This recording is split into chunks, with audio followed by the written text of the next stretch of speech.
अब हम बात करेंगे पारसनाथ समेत शिखर जी विवाद की। तो समेत जी शिखर जी विवाद को लेकर जिस तरह से आरोप प्रत्यारोप का दौर चल रहा था, राज्य सरकार ने गेंद केंद्र सरकार के पाले में डाल दी थी। तो अब केंद्र सरकार ने बड़ा ही अहम फैसला लेते हुए फिर से एक बार राज्य सरकार को अधिकृत कर दिया है कि वो जरूरी फैसला ले।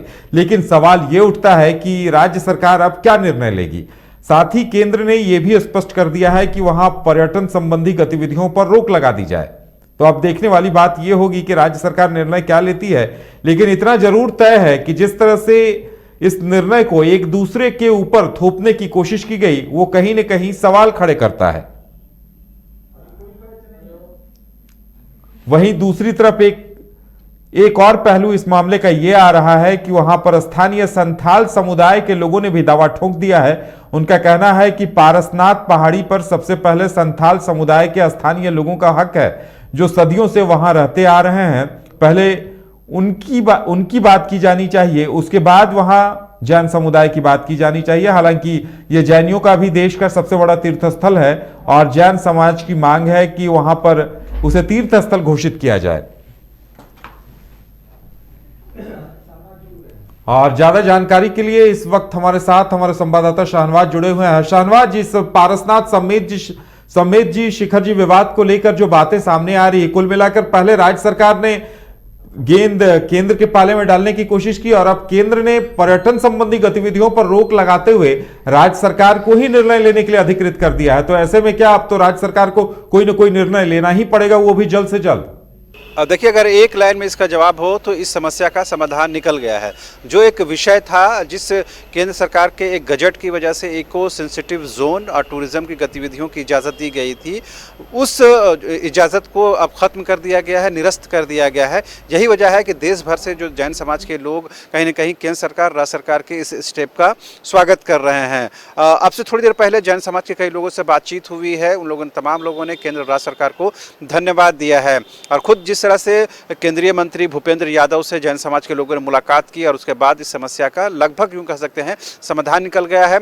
एक 5 सदस्यीय निगरानी समिति का गठन किया गया है, जिसमें जो 3 सदस्य रहेंगे वो झारखंड सरकार को नामित करना है। उसमें से एक जनजातीय समुदाय के लोग रहेंगे और 2 जैन समाज के लोग उसमें शामिल रहेंगे, जो तमाम चीज़ों को देखेंगे। लेकिन जो एक ओवरऑल जो एक कन्फ्यूज़न की स्थिति थी कि आखिर इसका क्या हल हो सकता है, वो आज भूपेंद्र यादव के साथ जैन समाज के लोगों के साथ बैठक के बाद उस समस्या का हल निकल गया है। लेकिन अब से थोड़ी देर पहले झारखंड के PRD पब्लिक रिलेशन डिपार्टमेंट के द्वारा एक प्रेस विज्ञप्ति जारी की गई है और इस समस्या के समाधान का पूरा श्रेय जो है वो झारखंड के मुख्यमंत्री हेमंत सोरेन को दिया गया है और बताया गया है कि किस तरह से झारखंड सरकार ने केंद्र सरकार को इस बाबत पत्र लिखा है और इन तमाम चीज़ों से अवगत किया है।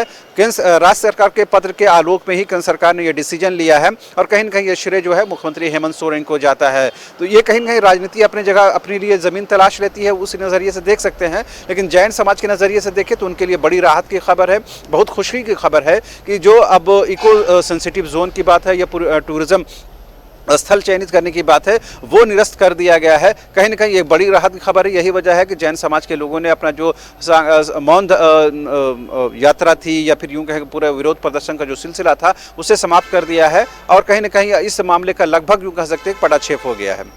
जी शाहनवाज, एक और बात सामने आ रही है कि वहां जो संथाल समुदाय है उसने भी अब दावा ठोक दिया है और अब वो संथाल समुदाय के लोग आंदोलन करने की भी बात कर रहे हैं। उनका कहना है कि सबसे पहला अधिकार उनका है वहां पर।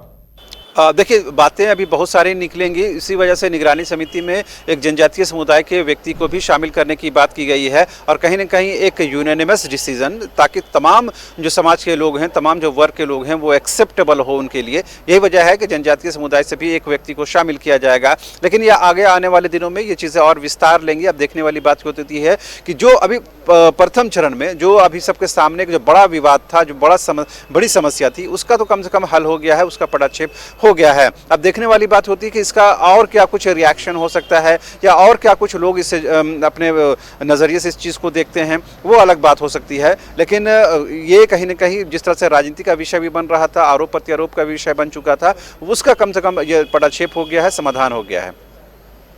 चलिए शाहनवाज, तमाम जानकारी देने के लिए आपका बहुत बहुत धन्यवाद। तो अब देखने वाली बात यह होगी कि राज्य सरकार क्या कुछ निर्णय लेती है और जिस तरह से संथाल समुदाय के लोगों ने अपना दावा ठोका है, उन्होंने कहा है कि पहले उनकी बात की जानी चाहिए, उनके हक और अधिकार की बात होनी चाहिए।